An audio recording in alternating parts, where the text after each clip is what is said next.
मेरा नाम है मोहित और आपका स्वागत है हमारे यूट्यूब चैनल हिस्ट्री चैंपियन में। तो जैसा कि आप जानते हो, आपका जो पेपर होने वाला है विश्व का इतिहास 1870 से लेकर 1950वीं ईस्वी तक, उससे संबंधित पूरा मॉडल पेपर लेके आए हूँ। कितने महत्वपूर्ण प्रश्न हैं जो आपको करने हैं, एमसीक्यू भी बताऊंगा, फिलर्स भी बताऊंगा, शॉर्ट टाइप क्वेश्चन भी बताऊंगा और लॉन्ग टाइप क्वेश्चन भी बताऊंगा। सारा का सारा आपको अच्छे से करके चले जाना है। सबसे पहले अपन बात करें, इसकी सॉल्यूशन वाली पीडीएफ आपको टेलीग्राम चैनल पे मिलेगी।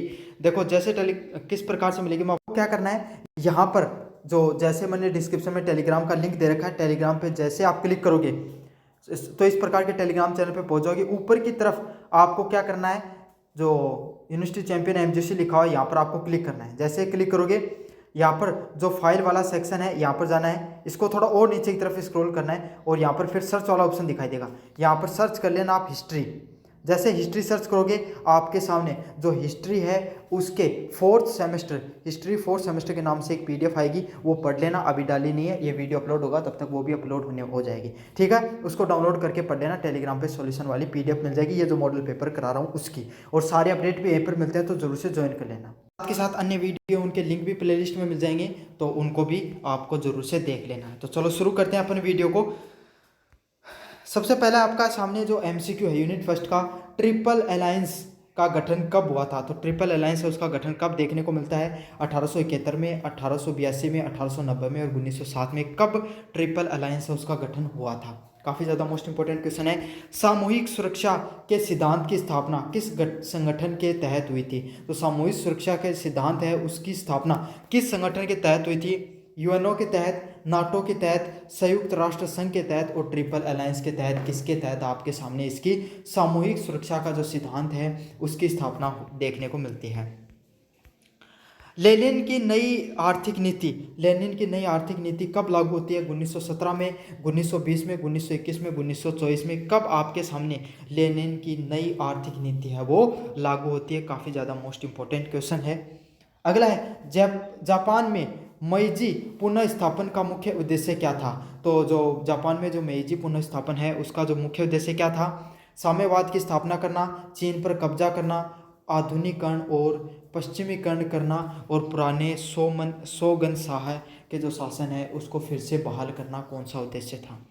अगला है, रूजवेल्ट ने अपनी न्यू डील किस संकट के समाधान में शुरू की थी। प्रथम विश्व युद्ध के, द्वितीय विश्व युद्ध के, 1929 के महान मंदी के और शीत युद्ध के आरंभ में इसकी शुरुआत की गई थी। तो कब इसकी शुरुआत की थी आपको बताना है। आपके सामने अब बात करें जो फिलर्स हैं वो कैसे आएंगे। मोरक्को संकट मुख्य रूप से जर्मनी और देश के बीच में प्रतिस्पर्धा से देखने को मिलता है। तो मोरक्को संकट है वो कैसे उत्पन्न होता है, इसके बारे में सविस्तार टिप्पणी करनी है। युद्ध, ऋण और आर्थिक मंदी के कारण देश को चुकाना मुश्किल हो गया था। तो किसको जो युद्ध का जो ऋण है वो देना था और आर्थिक मंदी के कारण वो नहीं चुका पाए। कौन सा देश है वो नहीं कर पाया।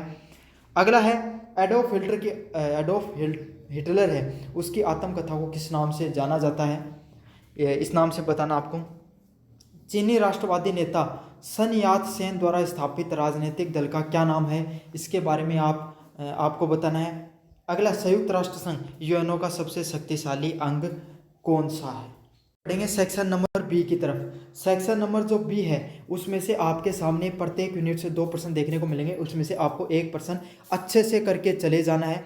और साथ के साथ प्रत्येक प्रश्न का जो सॉल्यूशन है वो 150 अंकों में, 150 अंकों में शब्दों में आपको करना होता है। 150 शब्दों में आपको करना होता है, मतलब आपको लगभग 2 पेजेस आपको लिखने होते हैं। आगे एक तो सिंगल आगे पीछे का, दूसरा आगे पीछे का आपको लिखना होता है। प्रत्येक यूनिट से 2 प्रश्न आते हैं, उसमें से 1 चूज करना होता है। मतलब टोटल आपको सेक्शन बी से 5 प्रश्न करने होते हैं। पहला प्रश्न यूनिट फर्स्ट से, बिस्मार्क की विदेश नीति के प्रमुख तत्वों को संक्षेप में विवेचना कीजिए। मतलब बिस्मार्क की जो विदेश नीति है उसके प्रमुख तत्व क्या, उनको संक्षेप में आपको विस्तार पूर्वक बताना है। कैसर विलियम द्वितीय की जो विदेश नीति किस प्रकार से यूरोपीय शांति को भंग किया था। तो कैसर विलियम द्वितीय की जो विदेश नीति थे उसने किस प्रकार से जो यूरोपीय शांति है उसको भंग करने का कार्य किया था। काफ़ी ज़्यादा मोस्ट इंपॉर्टेंट क्वेश्चन है, अच्छे से कर लेना इसको भी। प्रथम विश्व युद्ध के लिए उत्तरदायी आर्थिक मंदी व उपनिवेशवाद की भूमिका की व्याख्या कीजिए। तो प्रथम विश्व युद्ध के जो उत्तरदायित्व जितने भी कारक हैं, है ना, उपनिवेशवाद की क्या भूमिका रहती है उसको व्याख्या करनी है, सविस्तार टिप्पणी करनी है। काफ़ी ज़्यादा मोस्ट इंपॉर्टेंट क्वेश्चन ये भी रहने वाला है। 1905 की रूसी क्रांति के पीछे का कारणों का विश्लेषण कीजिए। तो 1905 की जो रूस की क्रांति हुई थी, रूसी क्रांति, उसके पीछे क्या कारण थे, उसके ऊपर आपको सविस्तार टिप्पणी करनी है। मोस्ट इंपॉर्टेंट क्वेश्चन है वाला, इसको अच्छे से करके चले जाना है।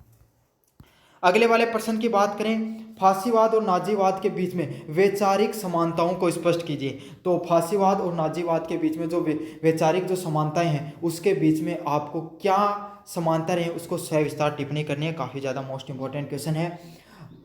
म्यूनिक समझौते की पृष्ठभूमि और परिणामों पर चर्चा कीजिए। तो म्यूनिक जो समझौता है उसकी पृष्ठभूमि और क्या क्या परिणाम रहे, इस पर सविस्तार टिप्पणी करनी है। ये भी काफ़ी ज़्यादा मोस्ट इंपॉर्टेंट क्वेश्चन है, इसको भी अच्छे से कर लेना आप।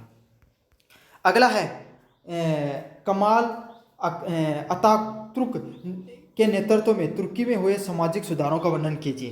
तो जो कमाल अतातुर्क के नेतृत्व में जो तुर्की में कौन से सामाजिक सुधार हुए, इस पर सविस्तार टिप्पणी करनी है।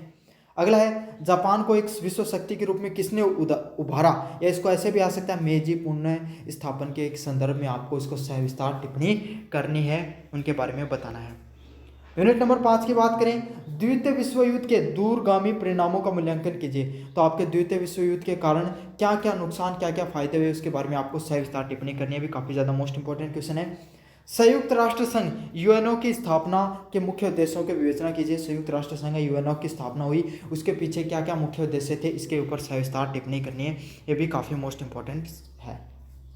अब अपन बढ़ेंगे सेक्शन नंबर सी की तरफ, जिसमें से प्रत्येक प्रश्न आपके सामने जो आएगा उसको 400 वर्ड में आपको लिखना है। समझ में आ गया? 400 वर्ड में मतलब 2.5 से 3 पेजेस आपको इसमें भरने होते हैं। आगे पीछे का एक, दूसरा आगे पीछे का 1 और तीसरा आगे पीछे का 1, है ना। इस प्रकार से आपके सामने 500 यूनिट से 5 प्रश्न आएंगे, उसमें से कोई 3 प्रश्नों को आपको चूज करना होता है।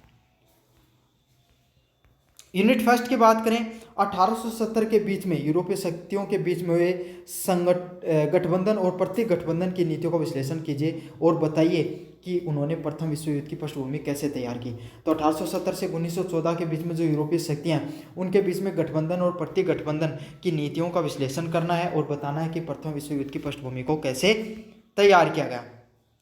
प्रथम विश्व युद्ध के कारण और परिणामों पर एक निविष्टित निबंध लिखिए तथा जो आपके संयुक्त राष्ट्र संघ है उसकी असफलताओं की विवेचना किस प्रकार से, उसके बारे में आपको अच्छे से बताना है।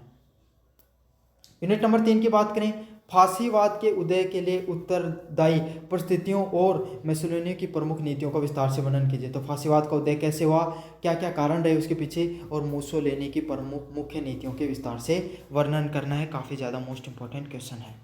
अगला है, चीन में साम्यवाद के उदय के विकास को स्पष्ट कीजिए। चीन राष्ट्रवादी सन यत सेन और साम्यवादियों की भूमिकाओं की तुलनात्मक चर्चा कीजिए। तो चीन के जो साम्यवादी हैं उनके जो उदय और विकास को स्पष्ट करना है। चीनी राष्ट्रवादियों सन यत सेन और साम्यवादियों की जो भूमिका उसकी तुलनात्मक चर्चा करनी है। भी काफ़ी ज़्यादा मोस्ट इंपॉर्टेंट क्वेश्चन है। द्वितीय विश्व युद्ध के कारण और विश्व राजनीति और दीर्घकालीन प्रभावों पर 1990 तक के मूल्यांकन कीजिए। तो द्वितीय विश्व युद्ध के क्या कारण रहे, विश्व राजनीति और दीर्घकालीन प्रभावों पर 1990 का मूल्यांकन करना है। तो आपके सामने जो विश्व इतिहास से संबंधित 1870 से लेकर 1950 तक का जो आपका पेपर होने वाला है, उससे संबंधित जितने महत्वपूर्ण प्रश्न है सारे के सारे मैंने आपको करवा दिए हैं। अच्छे से करके चले जाना। सॉल्यूशन आपको टेलीग्राम चैनल पे मिल जाएगी और इस यूट्यूब चैनल पे भी मिल जाएगा, जरूर से ज्वाइन करें।